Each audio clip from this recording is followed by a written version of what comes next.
So I've been reading some more Carl Jung work, notably his notes on active imagination. But I just wanted to read more Carl Jung in general because it has a lot of correlation with what I started doing recently as being a container for others. Some tangents of therapy, but also incorporating like meditation, yoga, art in these practices with other people to process energy and thoughts and emotion through the body, more so just being in the forefront of consciousness in your head. But I just wanted to share what I recently read. There's like line after line that is just like so resonant, and I really need to go back through and highlight more of this. But I wanted to share this recent part because it correlates with. I just shared a painting on my Instagram page. And the way I paint is like it's kind of like childlike. It's not very like technically skilled, but there's a purpose in that process of painting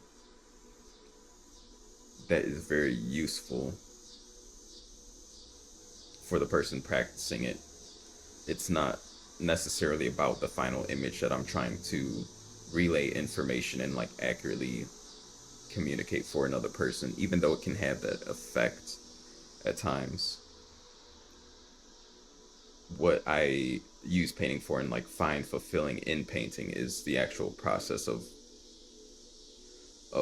the activity. But so let's see, let's start with talking about incorporating paintings in the process with his clients. Um, It not infrequently happens in these situations that the painting has a particularly vivid or curious dream and says to me, "Do you know, if only I were a painter, I would make a picture of it." Or the dreams are about photographs, paintings, drawings, or illuminated manuscripts, or even about the films. I have turned these hints to practical account, urging my patients at such times to paint in reality what they have seen in dream or fantasy. As a rule, I am met with the objection, "But I am not a painter." To this, I usually reply that neither are modern painters, and that consequently modern painting is a free for all, and that anyhow, it is not a question of beauty, but only of the trouble one takes with the picture. How true this is, I saw recently in the case of a talented professional portraitist. She had to begin my way of painting all over again, with pitiably childish efforts, literally as if she had never held a brush in her hand. To paint what we see before us is a different art from painting what we see within. Many of my more advanced patients then begin to paint. I can well understand that everyone will be profoundly impressed with the utter futility of this sort of dilettantism. I had to look that word up.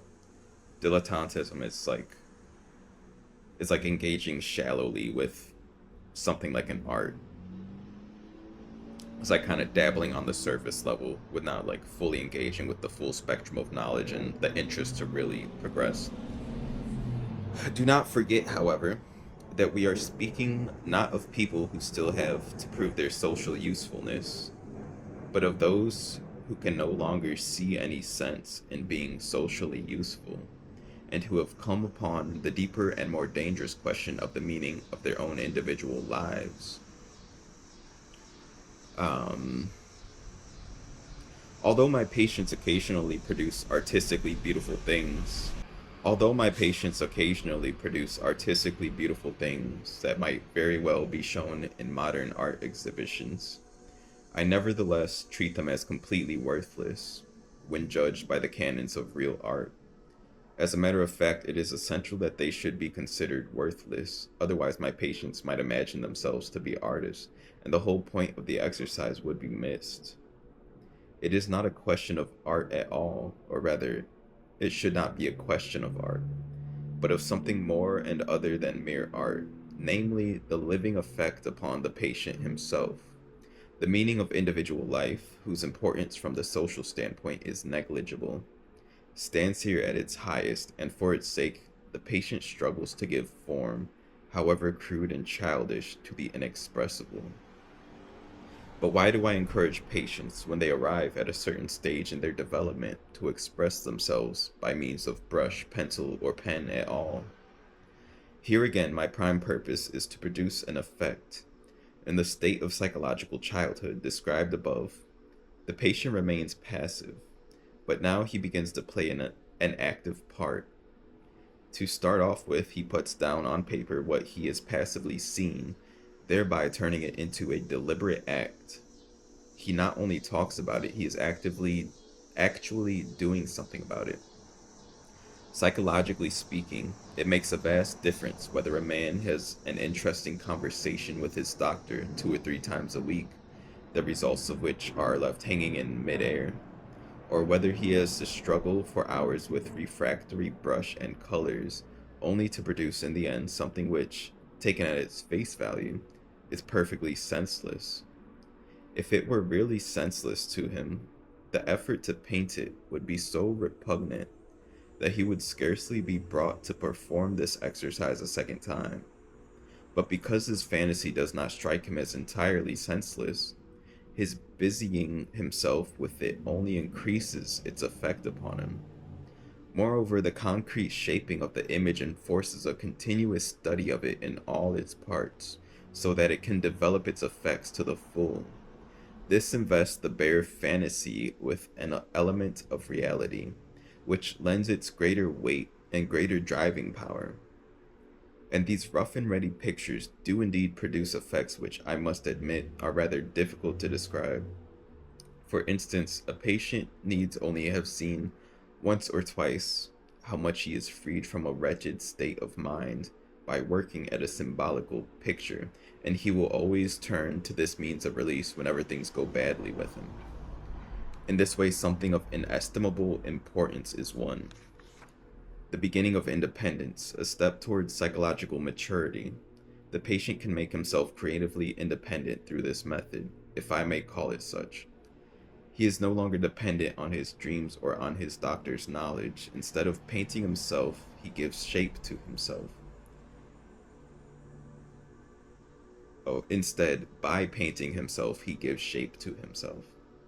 For what he paints are active fantasies, that which is active within him, and that which is active within is himself, but no longer in the guise of his previous error when he mistook the personal ego for the self.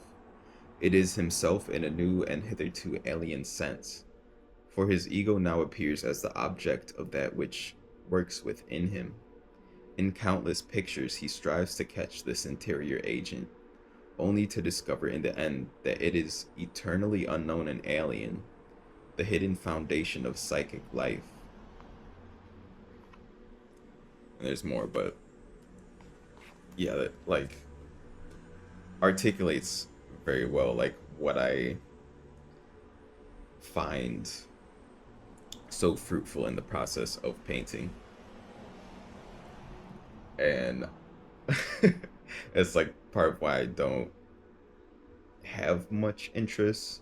I have some interest of developing more technical skill to depict more accurately the images in my head, but more so often I'm just painting for the more subconscious sense of it, the sensation of it, and how it feels, really.